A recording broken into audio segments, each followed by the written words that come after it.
आज के शो में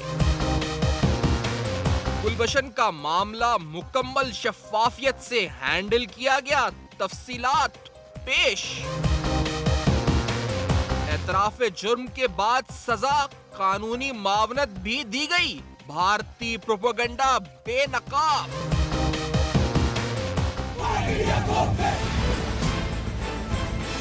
आगे जवान मार नहीं खाएंगे, ऐसा वातावरण निर्माण करने की तैयारी कर रहे हैं। इस तरह की परिस्थितियां वहाँ पैदा हो गई हैं, विशेष रूप से जब से भारतीय जनता पार्टी और पीडीपी की सरकार बनी है, तब से हालात बिगड़े हैं। मैं सरकार से इस बात का मुतालबा करता हूँ कि आपके पास बहुत बड़ी ताकत है, आपके पास इन्फ्लुएंस है, आप उसका इस्तेमाल क्यों नहीं कर रहे? भारतीय हाई कमिश्नर की दफ्तर खारजा तलबी, मुत्तादिद मसाइल पर गर्मा गर्म बहस। मकबूजा कश्मीर भारत के हाथों से निकल रहा है, चिदंबरम भी बोल पड़े। प्रीमेडिटेटेड मर्डर अभी तक तो वो जिंदा है, मर्डर तो हुआ नहीं है। वो पाकिस्तान में कहाँ है, हमें इस बारे में नहीं पता कि पाकिस्तान में वो कहाँ है। कमांडर यादेव हैं, जब से इनका अरेस्ट हुआ, गिरफ्तार हुआ, उनकी इंफॉर्मेशन के बेसिस पे हमने हंड्रेड्स के करीब ऑपरेटिव्स और कुछ पुलिस पाकिस्तान में अरेस्ट किए हैं और बहुत से स्लीपर सेल। जिस हद तक जाने की जरूरत होगी उस हद तक जाएंगे, लेकिन कुलभूषण जाधव को हम बचाएंगे। कर्नल हबीब जाहिर की गुमशुदगी, बाजियाबी की कोशिशें तेज। अस्सलाम वालेकुम। पस पर्दा हकायक सनसनीखेज इंकशाफात प्रोग्राम बेनकाब। मैं हूं आपके साथ सैफान खान। इंतहाई अहम मामलात, पाकिस्तान भारत कशीदगी क्या रंग लेगी, और इसके साथ गुलबशन यादव के हवाले से सरताज अजीज साहब आज एक चार्जशीट पेश कर चुके हैं, जिसके अंदर वो तमाम इल्जामात जिन बुनियाद के ऊपर ये ट्रायल किया गया वो तमाम फहरिस्त के साथ मौजूद हैं, जिसके अंदर तुर्बत, गवादर, पसनी यानी बलूचिस्तान के वो तमाम इलाके जहां जहां दहशतगर्दी हुई वो उस चार्जशीट के अंदर बाकायदा डिटेल के साथ बता दी गई कि किस बुनियाद के ऊपर ये तमाम ट्रायल हुआ। और फिर ट्रायल पर अगर आए तो इस ट्रायल के हवाले से होने वाली तमाम डिटेल्स, यानी जब कन्फेशनल वीडियो उसके अरेस्ट के बाद से लेके कन्फेशनल वीडियो स्टेटमेंट 164 के तहत क्रिमिनल कोड के तहत उसका बयान रिकॉर्ड किया जाना मजिस्ट्रेट के पास, और उसके बाद मामला जब जाता है प्रोसीडिंग्स का तो वहां पर सितंबर 2016 से प्रोसीडिंग का स्टार्ट होना, 4 प्रोसीडिंग्स, और फिर फाइनली 10 अप्रैल को सजा सुनाना। ये तमाम डिटेल वाइज उन्होंने बताया कि किस तरीके से इस पूरी प्रेस स्टेटमेंट में कि किस तरीके से ये मामला आगे बढ़ा और बिलाखिर वहां तक पहुंचा।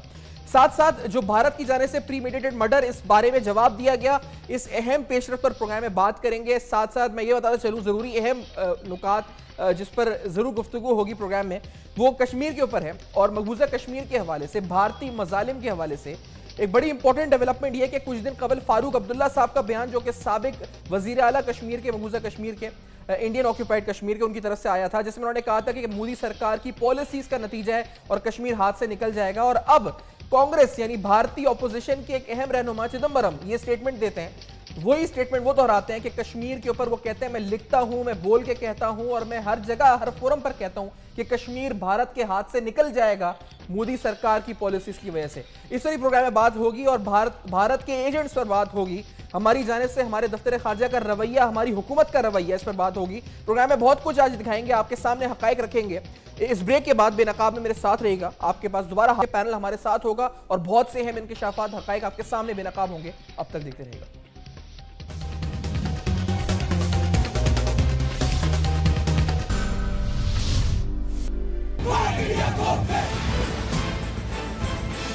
आगे जवान मार नहीं खाएंगे, ऐसा वातावरण निर्माण करने की तैयारी कर रहे हैं। इस तरह की परिस्थितियां वहाँ पैदा हो गई हैं, विशेष रूप से जब से भारतीय जनता पार्टी और पीडीपी की सरकार बनी है, तब से हालात बिगड़े हैं। मैं सरकार से इस बात का मुतालबा करता हूँ कि आपके पास बहुत बड़ी ताकत है, आपके पास इन्फ्लुएंस है, आप उसका इस्तेमाल क्यों नहीं कर रहे? प्रीमेडिटेटेड मर्डर अभी तक तो वो जिंदा है, मर्डर तो हुआ नहीं है। वो पाकिस्तान में कहाँ है, हमें इस बारे में नहीं पता कि पाकिस्तान में वो कहाँ है। कमांडर यादेव हैं, जब से इनका अरेस्ट हुआ, गिरफ्तार हुआ, उनकी इंफॉर्मेशन के बेसिस पे हमने हंड्रेड्स के करीब ऑपरेटिव्स और कुछ पुलिस पाकिस्तान में अरेस्ट किए हैं और बहुत से स्लीपर सेल्स। जिस हद तक जाने की जरूरत होगी उस हद तक जाएंगे, लेकिन कुलभूषण जाधव को हम बचाएंगे। Welcome back. आप देख रहे हैं बेनकाब। बेनकाब में जिस तरह मैंने कहा कि आपने सारी स्टेटमेंट सुनी है भारत की तरफ से। भारत कहता है हर हद तक जाएंगे कुलभूषण जाधव को बचाने के लिए, और पाकिस्तान आज चार्जशीट पेश करता है जिस चार्जशीट के अंदर तमाम इल्जामात की फहरिस्त जो कुलभूषण यादव पर है, और फिर वो पूरा ट्रायल, उसकी पूरी क्रोनोलॉजी, उसकी पूरी डेट वाइज क्रोनोलॉजी के किस तरीके से इसका अरेस्ट, उसके बाद किस तारीख को उसका बयान रिकॉर्ड किया गया 164 क्रिमिनल कोड के तहत, फिर उसके बाद हियरिंग्स हुई मिलिट्री कोर्ट में, और उन हियरिंग्स के बाद फाइनली 10 अप्रैल को फैसला हुआ जब उसको डेथ सेंटेंस सुनाया गया। ये तमाम तफसीलात आज पाकिस्तान की तरफ से सरताज अजीज साहब ने दी है, फराम की है। मेरे साथ प्रोग्राम में मौजूद हैं जनाब एम्बेसडर जमील अहमद खान साहब, साबिक सफीर हैं। मेरे साथ जनाब लेफ्टिनेंट जनरल रिटायर्ड मुस्तफा साहब, सीनियर दिफाई तज्ज़े निगार प्रोग्राम में मौजूद हैं। जनाब आसिफ हसनैन साहब, पाक सरजमीन पार्टी के सीनियर रहनुमा हैं, कराची के सदर हैं, हमें ज्वाइन कर रहे हैं इस वक्त कराची में जहां आपका धरना हो रहा है PSP का। वहीं से तमाम शख्सियात का बहुत बहुत शुक्रिया, आपने प्रोग्राम में ज्वाइन किया है। जनरल गुलाम मुस्तफा साहब, सर आपकी तरफ पहले आते हुए, पाकिस्तान ने सर चार्जशीट दी है और भारत तो कभी प्रीमेडिटेड मर्डर कहता है इसको, और उसके बाद कभी कहता है जी कि आपने कॉन्सुलर एक्सेस नहीं दी, और साथ साथ फुल प्रोपेगेंडा मुहिम उनकी तरफ से जारी है। जनरल साहब, आपकी नजर में ये पाकिस्तान की तरफ से चार्जशीट आना काफी है, कुछ और भी होना चाहिए था? देखिए, मैं तो समझता हूं कि ये स्टेप भी पाकिस्तान को लेने की जरूरत नहीं थी। हमें अपोलोजेटिक होने की जरूरत नहीं है जी। ये दुनिया को पता है और ये इंफॉर्मेशन भारत के साथ शेयर होती रही है। अब्दुल बासित साहब ने ये सारी जो हकीकत थी वो खोल के रख दी है। ये दुनिया को बताया गया था क्या हुआ है, पाकिस्तान ने UN तक सब कुछ बता दिया था क्या हुआ है। और दूसरी बात ये है कि इस किस्म के जो स्पाइज़ हैं, ये एस्पिनॉज में जो इन्वॉल्व होते हैं, जो दूसरी जगह जाकर अपने मुल्क की खातिर दूसरे लोगों का खून करते हैं, इनके लिए कोई कन्वेंशन नहीं है दुनिया में, हो नहीं सकती। ये जराइम है, उन जराइम की सज़ा उसको मुल्क के कानून के मुताबिक दी गई है और देनी चाहिए। अब पाकिस्तान इज़ नॉट बाउंड कि हम जाके हिंदुस्तान के सामने अपनी एक्सप्लेनेशन देते फिरें। हिंदुस्तान के जो बड़े बड़े बयानात हैं ये सब अपने जो खफगी है उसको छुपाने के लिए हैं। दूसरा, चूँकि ये यादव साहब डोवल के रिश्तेदार हैं, कज़न उसके नेफ्यू हैं, एक ये मसला भी है कि प्रेशर है हुकूमत की तरफ, और भारतीय हुकूमत इसकी खातर ऑलरेडी एक बहुत बड़ा बैन-अक़वामी जुर्म कर चुकी है। पाकिस्तान को चाहिए कि इस यादव के मसले को सियासी ना बनने दिए। टोटल क्रिमिनलिटी है, ये जुर्म है जो एक जिसकी सज़ा मौत है, इसको यहीं तक रखना चाहिए। सियासत में इन्वॉल्व नहीं होना चाहिए, सियासी किसी किस्म के मामलात को इसमें आना नहीं चाहिए। और जो भारत ने एक बहुत बड़ा बैन-अक़वामी जुर्म किया है, हमारे एक ऑफिसर को जो काठमांडू से अल्बानी आया था, अल्बानी से अगवा किया है उसको जी। वो ऐसा जुर्म है जिसको भारत ने लिंक करने की कोशिश की है और भारत उस एक्सचेंज की बात कर रहा है। पाकिस्तान को चाहिए कि जिस तरीके से भी जहाँ भी हो सके बड़े स्ट्रांगली इस मसले को उठाया जाए, वरना ये जो भारत गेम खेल रहा है ये खतरनाक है। आज की वजाहत की आप जरूरत नहीं समझते? नहीं, आज जो सरताज साहब ने जो ट्रायल और तमाम डिटेल्स दिए हैं, आप समझते हैं कि ये सब दबाव का नतीजा है? किसी दबाव के तहत पाकिस्तानी हुकूमत मजबूर हो गई है कि वो ये तमाम बयान जारी करे? ये दबाव है हुकूमत के ऊपर? जी, मैं ये समझता हूँ कि पाकिस्तान को इस किस्म के बयानात की जरूरत नहीं। हम क्यों अपोलोजेटिक हैं? जिस शख्स ने इस मुल्क में खून खराबा किया है, हम उसके बारे में दुनिया को वजाहतें देने की कोशिश कर रहे हैं। क्या हमें अपने जो शक है कि हमारा जो कानून का सिस्टम है या जिस तरीके से इंसाफ मुहैया किया जाता है पाकिस्तान में, जो ट्रायल हुआ है, क्या वो गलत है? कि हमारी असम्बली जो नेशनल असम्बली है वो गलत है जिसने दूसरी दफ़ा फ़ौजी अदालतों का क़याम मंजूर किया, क्योंकि जिस वहाँ पे समझा जाता है कि जो भी जराइम इस किस्म के हैं उनकी सज़ा वहाँ मिलती है। पाकिस्तान को आई एम वेरी श्योर कि ये बात नहीं करनी चाहिए। अच्छा, जमील अहमद खान साहब, आपकी नज़र में सर सिफारती सतह पर, यानी जनरल साहब ने जिस तरह बताया कि हमें तो बात ये नहीं करनी चाहिए थी और हम इस वक्त अपोलोजेटिक हो रहे हैं, बजाय इसके कि हम खुलकर डटकर जारहाना अंदाज में इस मामले को आगे बढ़ाएं। जमील साहब, क्या हम वाकई में अपोलोजेटिक, इस पूरे नैरेटिव को आप पढ़ें अगर सरताज साहब के, आपको लगता है ये टोन अपोलोजेटिक है जिस तरह उसकी समरीज दे रहे हैं, डिटेल्स बता रहे हैं? देखिए, इसमें डिप्लोमेटिक तरीके से अगर इसको देखा जाए तो हमें दुनिया को बावर कराना तो है। पहली चीज़ ये है हमारी, हम पहले ही 7 जनवरी को डोजियर अपना दे चुके हैं अक़वाम मुत्तहिदा के सेक्रेटरी जनरल को, उसमें ये सारी चीज़ें शामिल हैं ऑलरेडी। अब अक़वाम मुत्तहिदा को देने के बाद उसका मकसद क्या था? अक़वाम मुत्तहिदा को देने का उसका मकसद ये था कि हम एक ग्लोबल दुनिया में रह रहे हैं, हम 193 जो मेंबर हैं उनमें से एक मेंबर हैं यूनाइटेड नेशंस के। जब भी ये सिक्योरिटी काउंसिल में जिस अंदाज में पाकिस्तान और इंडिया के हवाले से जो भी रेजोल्यूशन आएगा, अगर ये हीट बढ़ती रही तो शायद इस मामले में तो ज़ाहिर दुनिया के बाकी अक़वाम भी हैं जो कि इसमें हमारे साथ देंगे या साथ नहीं देंगे। लिहाजा उस लिहाज से तो ये चलें ठीक है कि ये चीज़ें होनी चाहिए। एक्सप्लेनेशन की बात नहीं है, हमारे मुल्क का एक मरवजा कानून है, उस कानून के शफाफियत के साथ सारा मामला हुआ है। 59 एक्ट है, पाकिस्तान मिलिट्री एक्ट का 59 सेक्शन है, इसी तरीके से ऑफिशियल सीक्रेट एक्ट का 3 सेक्शन। लेकिन मैं आता हूं अपनी मल्टीलैटरल डिप्लोमेसी को इस मामले में कनेक्ट करना चाहता हूं।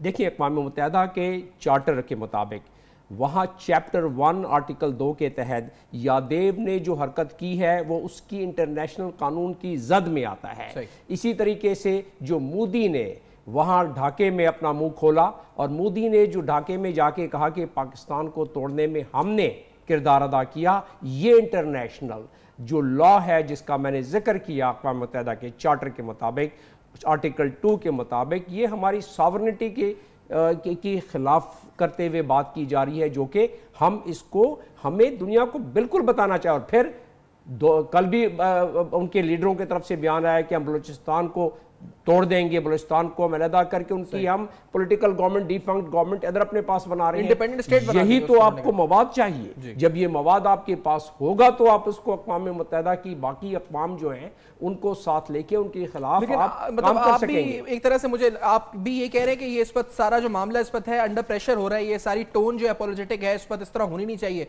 माज़रत ख्वाना, इस वक्त हम मामले को लेकर चल रहे हैं जिस तरह हमें होना चाहिए उस तरह नहीं हम जा रहे इस मामले पर। सिफारती सतह पर जो मल्टीलैटरल डिप्लोमेसी इस पे होनी चाहिए उसमें थोड़ी सी हमारी इस वक्त और ज़रूरत है। हमें और एडवांस करना पड़ेगा, हमें और एग्रेसिव करना पड़ेगा। हमें जितने भी दुनिया में हमारे सफारत खाने हैं उनको अपने साथ उनको पॉलिसी दे के हुकूमत की तरफ से उनको बताना होगा कि जहाँ जहाँ वो हैं वहाँ की होस्ट गवर्नमेंट को क्या बताना है, जहाँ जहाँ वो हैं वहाँ के डिप्लोमेट्स को क्या बताना है, जहाँ जहाँ वो हैं वहाँ के मीडिया को क्या बताना है। ये तमाम चीज़ें जब मिलती हैं और उसके बाद अगर कोई चीज़ पेश होती है अक़वाम मुत्तहिदा में, चाहे वो जनरल असेंबली में या सिक्योरिटी काउंसिल में, तो इसी तरह तो लोग हमारे फेवर में आएंगे। वरना तो इंडिया हमेशा से ये प्रोपेगेंडा हमारे खिलाफ कर रहा है या नहीं कर रहा है कि हमारी सरजमीन पर दहशतगर्दी के अड्डे हैं। आज देखें कि यूएस में उनका जो आज भी वो ये कह रहे हैं कि ये प्रीमेडिटेटेड मर्डर है, ये तमाम मामला तो पर वो इस मामले को रोकने के लिए इसी पे आसिफ हसनैन साहब आपकी राय लेना चाहूंगा कि सर हमारी जो हुकूमत है, ये जो एजेंट पकड़ा गया कुलभूषण यादव,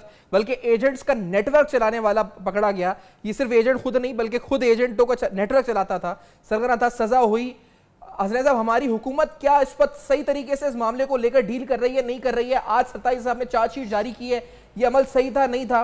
और अब तो उसके लिंक उज़ैर बलोच और कराची की सियासत, कराची के अंदर जो कत्लो गारत होती थी वहां से भी जोड़ा जा रहा है, रॉ और ये तमाम मामला।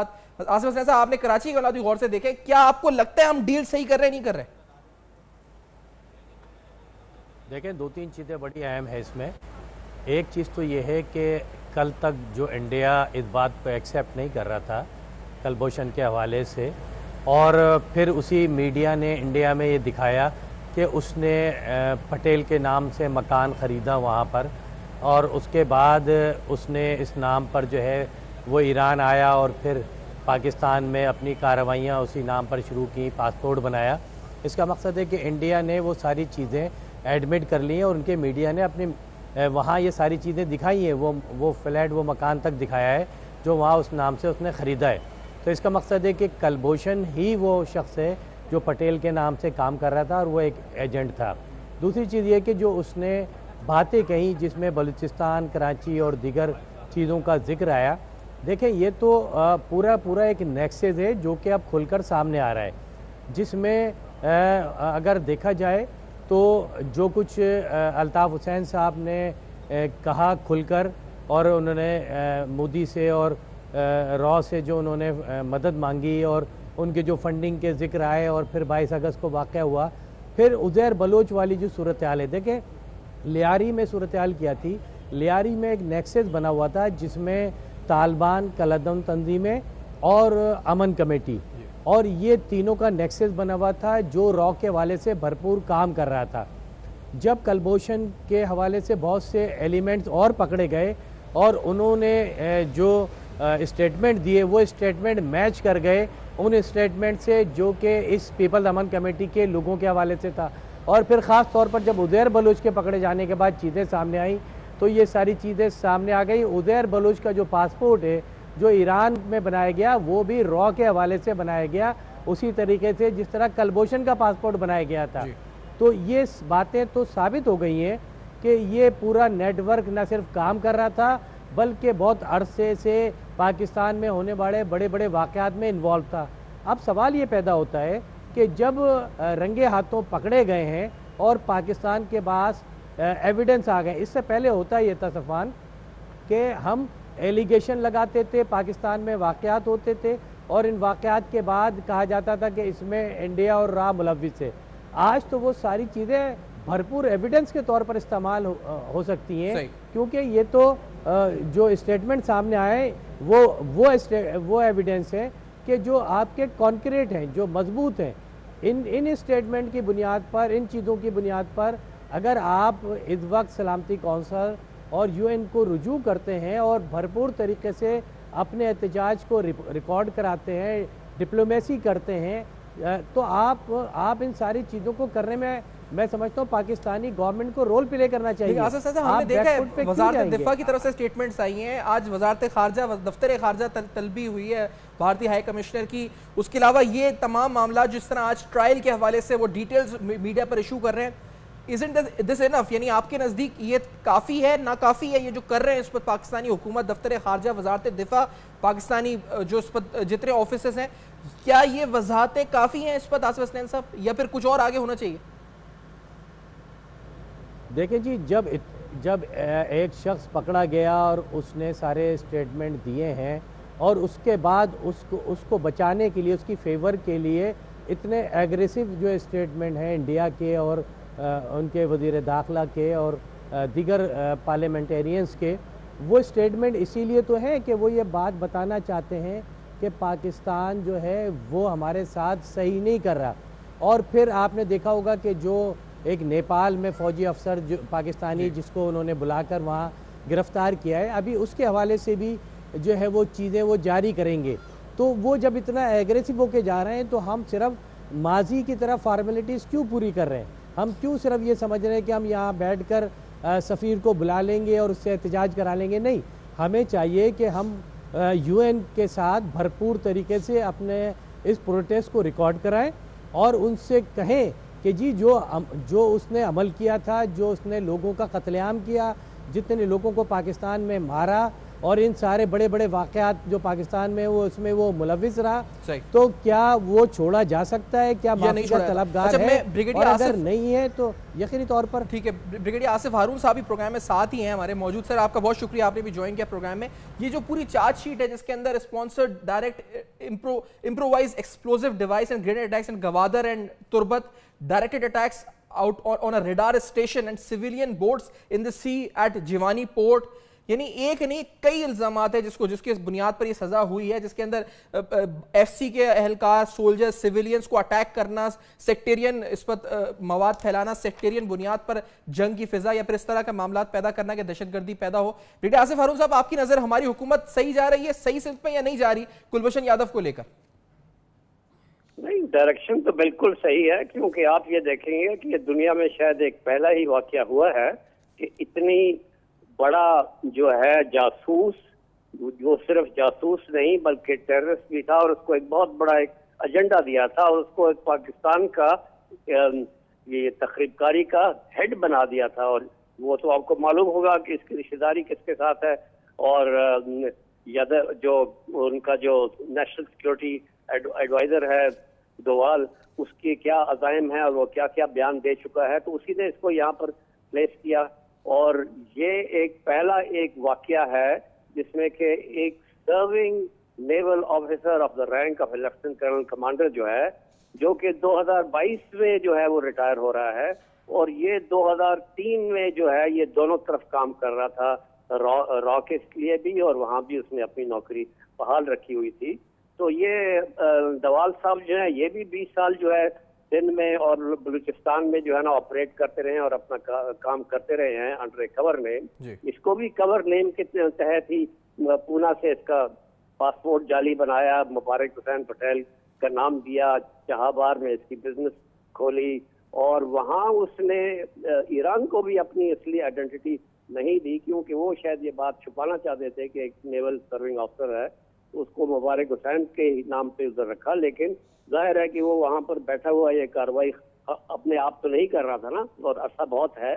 और फिर इसने इसको मैंडेट जो ये दिया कि to wage a war against the state और अलहदगी पसंद तहरीक को उसको तकवीत पहुंचाना और अलहदा करना, और इसी तरह कराची जो हमारा इकोनॉमिक हब सेंटर है उसको ब्लीड करके डिस्टेबलाइज करना। और ये इसने कामयाबी से दोनों जगहों पर अपने नेटवर्क बना के रिजल्ट दिए हुए थे। और ये भी आपको मालूम है कि $400 मिलियन जो है इसको मुख्तस किए गए थे इस कामों के लिए।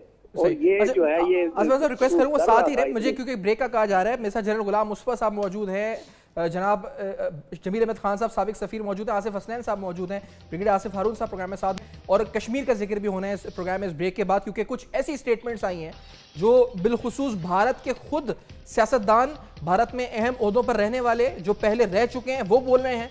जिस तरह के मामलात वो कह रहे हैं उससे लग रहा है कि खुद भारत के अंदर आवाज उठ रही है कि मामला गड़बड़ है, मामला हाथ से जा रहा है। इस पर इस ब्रेक के बाद बेनकाब करेंगे, मेरे साथ रहेगा।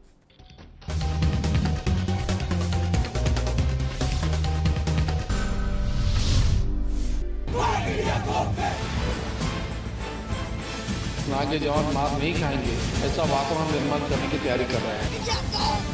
इस तरह की परिस्थितियां वहाँ पैदा हो गई हैं, विशेष रूप से जब से भारतीय जनता पार्टी और पीडीपी की सरकार बनी है तब से हालात बिगड़े हैं। मैं सरकार से इस बात का मुतालबा करता हूं कि आपके पास बहुत बड़ी ताकत है, आपके पास इन्फ्लुएंस है, आप उसका इस्तेमाल क्यों नहीं कर रहे? प्रीमेडिटेटेड मर्डर अभी तक तो वो जिंदा है, मर्डर तो हुआ नहीं है। वो पाकिस्तान में कहाँ है हमें इस बारे में नहीं पता कि पाकिस्तान में वो कहाँ है। कमांडर यादें हैं, जब से इनका अरेस्ट हुआ, गिरफ्तार हुआ, उनकी इंफॉर्मेशन के बेसिस पे हमने हंड्रेड्स के करीब ऑपरेटिव्स और पुलिस पाकिस्तान में अरेस्ट किए हैं और बहुत से स्लीपर सेल। जिस हद तक जाने की जरूरत होगी उस हद तक जाएंगे, लेकिन कुलभूषण यादव को हम बचाएंगे। Welcome back. आप देख रहे हैं बेनकाब, और बेनकाब में भारत का वो किरदार जो मकबूजा कश्मीर में है उसको बेनकाब करेंगे, साथ साथ कुलभूषण यादव के ऊपर, क्योंकि हमने ये बताना जरूरी है कि भारत के बारे में ये कहा जा रहा है कि बहुत जल्दी अमेरिका की मीडिएशन या फिर अमेरिका को भी बीच में डालकर इस मामले के हल की तरफ बढ़ने की कोशिश भारत की तरफ से होगी। आगे चलकर कोई विजिट अमेरिका के दफ्तर खारजा, अमेरिका के हुकाम की तरफ से भारत का होगा, जहां इस मसले को उठाया जाएगा। इसके साथ साथ कश्मीर के हवाले से मैंने जिस तरह कहा कि कश्मीर के हवाले से चीजें अच्छी नहीं है, ये बात हम नहीं कह रहे, ये बात कश्मीरी नहीं कह रहे, ये बात भारत के अंदर से खुद अब उठ रही है। पहले फारूक अब्दुल्ला साहब और अब भारत के कांग्रेस के एक अहम रुकन यानी भारत ऑपोजिशन के अहम रहनुमा ये कहते हैं चिदम्बरम कि आखिरकार भारत में हुकूमत किस तरफ बढ़ रही है। वो कहते हैं भारत में जो मकबूजा कश्मीर की हुकूमत और जो वफाकी हुकूमत है मोदी सरकार, ये दोनों की पॉलिसीज की वजह से भारत के अंदर इतने मजालिम कश्मीर में भारत ने कर दिए हैं कि अब कश्मीर हाथ से निकल जाएगा। ये जो आप फुटेज देख रहे हैं इस वक्त, इस तरह कई फुटेजेस सामने आ रहे हैं जहां पर कश्मीरी नौजवान इस वक्त जो जिनके जज्बात वो अपने जज्बात को खुलकर इजहार कर रहे हैं, पाकिस्तान से मोहब्बत का भी इजहार कर रहे हैं, और ये मामला रोज ब रोज बढ़ता चला जा रहा है। मेरे साथ एम्बेसडर जमील अहमद खान साहब प्रोग्राम में मौजूद हैं, जनरल रिटायर्ड गुलाम मुस्तफा साहब प्रोग्राम में मौजूद हैं, जनाब आसिफ हसनैन साहब पाक सरजमीन पार्टी के सीनियर रहनुमा, और ब्रिगेडियर आसिफ हारून में साथ मौजूद हैं। जनरल गुलाम मुस्तफा साहब, सर हम आखिर डरते हैं, हम आखिर अपने आप को होपलेस फील करते हैं, हम वजह क्या है कि हम अगर आप जैसे आपने कहा कि हम अपोलोजेटिक, यानी हम क्या सोच रहे हैं, हमारे जहन में क्या खौफ है जिसकी वजह से हम खुलकर इजहार नहीं कर पा रहे, ना कश्मीर पर ना इस पर, वजह क्या आखिरकार कौन सा ऐसा कंस्ट्रेंट है जो हमें रोक रहा है? जनरल साहब देखिए, ये तो मेरी हुकूमत के जो मुअज़्ज़िज़ीन हैं वही बता सकते हैं, लेकिन मेरी क़यास आराइयाँ जिस हद तक दुरुस्त हैं। देखिए, जब आपने अपनी शहरक ऐसी जगह पकड़ा दी जो जब चाहे मरोड़ दें, यानी आपने अपने सारे जो स्टेक्स हैं मुल्क से बाहर रखे हुए हैं, हमारी लीडरशिप के देख लीजिए, अगर ये स्टेक्स आपके बाहर ना होते, आज पाकिस्तान में होते, अगर आपकी जहन में बड़ा क्लियर होता कि पाकिस्तान का असली दुश्मन कौन है और उसके साथ डील करने के लिए हमें क्या क्या कुछ करना है, पूरी आपने एक मंसूबा बनाया होता, पूरी आपकी एक स्ट्रेटजी होती, मकासद होते, तो आज ये मसाइल ना होते। कश्मीर की जहाँ तक बात करते हैं, आप देखिए कश्मीर के 4 फरीक हैं, भारत, कश्मीरी, यूएनओ एंड पाकिस्तान। भारत ने गुज़श्ता 2-2.5 दहाइयों से 7 लाख से ज़्यादा फ़ौज वहाँ रखी हुई है, जो पाकिस्तान की फ़ौज से तकरीबन 1.5 लाख ज़्यादा है, और वो जितने मजालिम ढा सकता है वो उठा रहा है। वो इजराइल के लोगों से एडवाइस लेकर कोशिश ये कर रहा है कि वो नस्ल ख़त्म कर दी जाए और वहाँ पे जो डेमोग्राफिक्स है उनको चेंज कर दी जाए। मेरी इत्तला के मुताबिक तकरीबन 10 लाख जो हिंदू हैं वो ला के बसाए जा रहे हैं वहाँ पर। वो सिर्फ कह रहे हैं कि ये वो लोग थे जो कश्मीर छोड़ के चले गए थे। फिर वहाँ से RSS के जो गुंडे हैं उनको भारत के से ला कर कश्मीर के मुख्तलिफ कैंपों में ट्रेनिंग दी जा रही है, उनको मुसलमानों का रूप धार कर इन जितने भी हमारे एहतजाज करने वाले बच्चे हैं, बड़े हैं, बूढ़े हैं, उनमें शामिल करके उस सारे एहतजाज को ख़राब करने की कोशिश कर रहे हैं। तो भारत तो सब कुछ जो कर सकता था कर रहा है। कश्मीरियों ने एक दफ़ा फिर बुरहान वानी की शहादत के बाद ये दुनिया पे वाज़ेह कर दिया है कि वो भी हर उस हद तक जाने को तैयार हैं जिसकी ज़रूरत है। वो अपनी जान दे सकते हैं, जान दे रहे हैं। बड़े बूढ़े, बच्चे, ख़वातीन, वो अपने सीने छलनी करवा सकते हैं, अपनी आंखें ज़ाया करवा सकते हैं, वो कर रहे हैं। वो सब कुछ कर रहे हैं। एक चीज़ और जो हमें समझ जानी चाहिए कि आहिस्ता आहिस्ता अब कश्मीर का जो मसला है वो कश्मीरी नौजवानों ने अपने खून से आबियारी करके अपने हाथ में ले लिया है। ये सारे रिडंडेंट होते जा रहे हैं हम लोग। पाकिस्तान का मसला ये है कि पाकिस्तान अभी तक वाज़ेह तौर पर हमारी पॉलिसी क्लियर नहीं है कि हमने कश्मीरियों ने जिन्होंने अपने आप को पाकिस्तानी साबित कर दिया है उनको पाकिस्तानी माने या ना माने या हम किस हद तक जाएँ। हमारी उस पर भी जब स्टेटमेंट आती है तो हम इस हद तक जरूर बात करते हैं कि जुल्म हो रहा है, सारी दुनिया को नज़र आ रहा है। हमें सबको पता है कि दुनिया इसका नोटिस नहीं लेगी, दुनिया सब कुछ वो कोशिश करेगी। लेकिन सर हमारी हुकूमत कहती है कि वो अक़वाम मुत्तहिदा, सॉरी सर आपको काट रहा हूँ, लेकिन हमारी हुकूमत कहती है अक़वाम मुत्तहिदा जाते हैं तो वहाँ जिक्र करते हैं वज़ीर आज़म तकरीर में कश्मीर का। वो कहते हैं हमने तो हर जगह, हर फोरम पर इंटरनेशनली जहाँ हम उठा सकते हैं इस मसले को हम उठाते हैं, जाकर बोलते हैं। सर ये काफ़ी होता है, ना काफ़ी होता है किसी वज़ीर आज़म का, हेड ऑफ स्टेट का कहना? ये संजीदगी का अंदाज़ा आप इससे लगा लीजिए, आप संजीदगी का अंदाज़ा इससे लगा लीजिए कि it is once in a year event होता है उसका आपका। फिर इस दफ़ा चूँकि बहुत शोर मचा तो आपने एक सो कॉल्ड पार्लियामेंट्री डेलीगेशन बाहर भेजा और पार्लियामेंट्री डेलीगेशन ने वापस आकर आप पर इल्ज़ाम लगाने शुरू कर दिए। एक वर्दी मेंबर ऑफ पार्लियामेंट ने आके हाफिज़ सईद अहमद उसके ऊपर मुद्दे इल्ज़ाम ठहराना शुरू कर दिए। बजाय से कि हम दुनिया को कन्विंस करते, हम दुनिया से बात सुन के आके पाकिस्तान को लग गए। और इनमें से ज़्यादातर हमारे members, I am sorry to say, उनमें से कुछ ऐसे भी थे जिनको पता नहीं था कि मसला क्या है ये। तो आप कैसे इसको हल करेंगे? जो हमारे कश्मीर कमेटी के चेयरमैन हैं मौलाना फजल रहमान साहब, उनकी कोई बात सुनने को तैयार ही नहीं, ना उन्होंने कभी कोई एफर्ट की है। अगर उनसे पूछा जाए कहते हैं हुकूमत मुझे सपोर्ट नहीं कर रही इसमें। और हुकूमत का जो रवैया है, जो हमारे टोटल एटीट्यूड है, ये अगर आप एटीट्यूड आपका सही नहीं होगा, अगर आपका अपने मकासद के असूल में सिंसियर नहीं होंगे तो मसाइल आपके बनते रहेंगे। यहाँ तक हो चुका हुआ है कि पाकिस्तान में जो आपका नैरेटिव है कश्मीर के बारे में वो भी फ्रॉड कर दिया गया है। क्योंकि हमें कभी कहा जाता है जी कि इतने साल हो गए हमें कश्मीर के लिए करते हुए कुछ नहीं हो सका, तब हमें कुछ नहीं करना चाहिए। क्या कौमें 1 या 2 या 3 जंगों के बाद अपने मकासद को ख़त्म कर देती हैं? क्या मतलब है कि सारी जंगें गलत थी या हमारा जो मकसद है वो गलत था? फिर हमें कहा जाता है कि चाइना ने हमें एडवाइस किया है किसी किसी हांगकांग को या मकाओ को हमने लिया, आप भी सब्र करें। भाई चाइना दुनिया के बहुत बड़ा मुल्क है, छोटे मुल्क उसकी तरफ खींचे चले आते हैं। चाइना की इकोनॉमिक्स हांगकांग के लिए ज़रूरी है, हांगकांग कहीं जा नहीं सकता। हांगकांग के बगैर चाइना मुकम्मल था, हांगकांग आने से उसकी इकॉनमी बेहतर हुई है। लेकिन पाकिस्तान का तो मसला ही डिफरेंट है। पाकिस्तान, हम बार बार ही कहते हैं कि कश्मीर के बगैर पाकिस्तान मुकम्मल नहीं है। ये आपकी आइडियोलॉजी का इशू है, ये सारा सर ये है, लेकिन ज्योग्राफिकल इशू नहीं है। फॉर गॉड सेक सर ये इसमें भी है पॉलिसी फ्लॉज, आप यकीनी तौर पे जिसको आइडेंटिफाई कर रहे हैं। जमील साहब ये बताएं सर कि जमील अहमद खान साहब कि अब ये तो भारत अब ये कह रहा है खुलकर, भारत के वजीर खारजा कह रहे हैं, वजारत दाखिला जो वजीर दाखिला उनकी स्टेटमेंट आ रही है, हम सुना भी रहे हैं। वो कहते हैं हम हर हद तक जाने को तैयार हैं, हर हद तक जाने को तैयार है कुलभूषण यादव को इंसाफ दिलाने के लिए जो उनके बकौल गलत हो रहा है। वो किस हद तक जा सकते हैं, यानी उनकी हदें कहां तक खत्म होती हैं, कहां तक शुरू होती हैं, वो हद क्या है? वो धमकी दे रहे हैं, जारहाना रवैये की तरफ बढ़ सकते हैं, क्या हो सकता है? जमील अहमद खान साहब क्यों, किस तरफ निशानदेही कर रहे हैं जब हदों की बात कर रहे हैं? यकीनन तो हीट तो जनरेट होती है ऐसे मामलात में, और हमें भी अपने मौक़िफ़ पर डटे रहना चाहिए, ख़ास तौर पर कुलभूषण यादव के मामले में।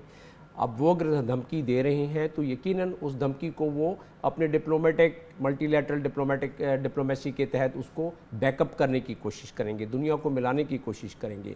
इससे पहले कि दुनिया को गलत प्रोपेगेंडे में डाल के अपने साथ मिलाने की कोशिश करें, हमारा भी फ़र्ज़ बनता है कि हम दुनिया को जो इतनी हकीकत बात है, जो इतनी ट्रांसपेरेंट बात है, उसको बता सकें। करने के मकसद से स्टेटमेंट्स किस हद तक, यानी इसमें कोई जारहाना इस वक्त कुछ करेंगे, उसकी धमकी है, क्या है जो वहाँ के हो सकता है वो कोशिश करें, लेकिन हमारे भी जो कुव्वत है और हमारी भी सलाहियत है वो 10 दफ़ा इस पे सोचेंगे। आपने देखा होगा कि पिछले दिनों बहुत सारे थिंक टैंक्स यूनाइटेड स्टेट्स में, और आपको बयानात भी सुनने को मिले होंगे कि बहुत ज़्यादा हीट जनरेट हो रही है, लिहाजा हम तैयार हैं। यूएस ने बताया, यूएस में जो उनकी मिस हेली हैं यूनाइटेड नेशंस में परमानेंट रिप्रेजेंटेटिव, उन्होंने कहा कि जी हम इंडिया पाकिस्तान के माबैन हम इसमें मसालियत कराने के लिए तैयार हैं। इंडिया ने फ़ौरन कहा कि नहीं हम तो किसी और की मसालियत के बीच में नहीं शामिल करना चाहते हैं। वो पकड़ के लिए आते हैं शिमला मुआहदे को कि जो भी होगा बायलैटरल होगा। उसकी वजह क्या है ये सोचने की ज़रूरत है। वो इसलिए चाहते हैं अपने ऐबों को, अपने करतूतों को वो छुपाना चाहते हैं। कश्मीर में जो जुल्म तादी, जबर सितम, कत्ल गारत जो हो रहा है उससे तवज्जो हटाना चाहते हैं। जो इस वक्त LOC पे तकरीबन 350 वायलेशन एक साल में की है, उसका मकसद ये है कि उसको हटाएं। वो इसलिए मुख्तलिफ दुनिया में सेमिनार करवा रहे हैं, मुख्तलिफ दुनिया में जाके अपनी पब्लिक डिप्लोमेसी के तहत बता रहे हैं कि पाकिस्तान में दहशतगर्दी के बहुत सारे अड्डे मौजूद हैं और हमें इस लिहाज से चाहिए कि हम लेकिन वो लॉबिंग है, वो गलत कह रहा है, वो लॉबिंग कर रहे हैं, ठीक है, लेकिन ये जो धमकी दे रहे हैं, जैसा आपका ओपिनियन इस पर क्या है कि ये जो कहते हैं कि हम किसी हद तक जाएंगे, इसमें क्या मैसेज है? कोई इसमें साइलेंट मैसेज है, कोई छुपा हुआ इसमें कोई खुफिया मैसेज है, धमकी है, क्या है ये जो उनके वजारत खारजा, वजारत दाखिला कह रहे हैं जनरल गुलाम मुस्तफा साहब? देखिए, धमकी तो बड़ी वाज़े है और उनका गुस्सा भी बड़े वाज़े है। इशू ये है कि वो क्या कर सकते हैं। हमें बड़ा क्लियर होना चाहिए कि अल्हम्दुलिल्लाह भारत की ये गिदड़ भपकियाँ हैं, वो इससे ज़्यादा उन्होंने एक हमारा ऑफिसर अगवा कर लिया है किसी तीसरे मुल्क से, और इस किस्म की और हरकत करे इससे ज़्यादा इंशाल्लाह करने की ज़रूरत नहीं कर सकते। अगर हम अपने पाँव पर सही खड़े रहें, जैसा कल चीफ आर्मी स्टाफ के ज़ेर सदारत कोर कमांडर्स ने इस अज़म का अदा किया है कि कौमी दफा में या कौमी सलामती के लिए किसी किस्म का कोई कम्प्रोमाइज़ नहीं होगा, कलबशन पे किसी किस्म का कोई कम्प्रोमाइज़ नहीं होगा। तो ये हमें बड़ा क्लियर होना चाहिए कि भारत से डरने की, खौफज़दा होने की ज़रूरत नहीं है। अल्हम्दुलिल्लाह 22 करोड़ आवाम का मुल्क है ये। आपकी फ़ौज ने गुज़श्ता कई दहाइयों से दहशतगर्दी के ख़िलाफ़ जंग करके अपने आप को बनवा लिया है। अवाम आपके फ़ौज के साथ खड़ी है। अगर मसला है तो ये है कि हमारे अपने ज़हनों में जो खलफशार है लीडरशिप के लेवल पर, भारत वहाँ पर डाउट क्रिएट कर रहा है। अगर ये डाउट हमारे वहाँ पर रहा और हम इसलिए अपॉलोजेटिक रहे, और देखिए ये बात पहले हो रही थी, अगर हमने अमरीकनों की सालिसी कबूल कर ली तो पाकिस्तान अपना मुकदमा हार जाएगा। हमें पाकिस्तान को अपने दोस्तों के साथ मिलाकर, जिस तरह भी एम्बेसडर फरमा रहे थे, बिल्कुल एग्री करता हूँ, अपने दोस्तों के साथ मिलाकर अपना मुकदमा बड़ा स्ट्रांगली पेश करना चाहिए। हम रिएक्टिव हैं, हमें पूरी तरह डायनामिक अपना सारा मुकदमा दुनिया को पेश करना चाहिए और दुनिया को ये वाज़ेह हो जाना चाहिए कि पाकिस्तान भी अपने मकासद के असूल तक किस हद तक जाएगा। ठीक है, लेकिन दाखिली सतह पर की जरूरत नहीं है। ये आसिफ हसन साहब, दाखिली सतह पर ये जनरल साहब ने जो बताया, दाखिली सतह पर आपकी जमात जैसे PSP है, अल्ताफ हुसैन साहब को लेकर मुस्तफा कमाल साहब एक नहीं कई बार कह चुके हैं कि रॉ से सपोर्ट है, MQM लंदन की एक्टिविटीज पर, MQM की एक्टिविटीज पर एक बार नहीं सैकड़ों बार वो कह चुके हैं। इसी तरह उज़ैर बलोच खुलकर कह चुका है जी कि उसको किस तरह इन्वॉल्व है सीक्रेट एक्ट की खिलाफ वर्जी तमाम मामलात में, और पॉलिटिकल पार्टी पीपल्स पार्टी से क्या है। सर, हमारी दाखिली सतह पर हमने क्या किया आसिफ हसन साहब? ऐसे लोग जिनकी निशानदेही बार बार ऐसे एजेंट्स कर रहे हैं, उनके खिलाफ हमने अब तक कुछ भी नहीं किया है। क्यों नहीं कर रहे हम लोग कुछ आसिफ हसन साहब? सफ़ान, पहली चीज़ तो ये है कि जो ये कहा जा रहा है कि इंडिया हमें जो धमकियां दे रहा है, असल वजह ये धमकियां दिलवाई जा रही हैं।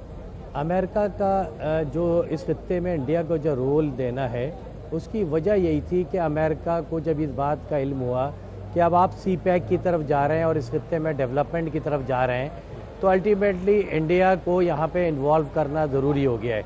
जब से यहाँ पे इंडिया को इन्वॉल्व किया है, इंडिया का रवैया तब्दील हुआ है, और फिर उसने जो अमेरिका ने कई मुआहदे किए हैं इंडिया के साथ, जिसमें एटॉमिक हवाले से और हथियारों के हवाले से कई मुआहदे हुए हैं, जाहिर सी बात है इंडिया अपने आप को जो है मुस्तहकम समझने लगा है।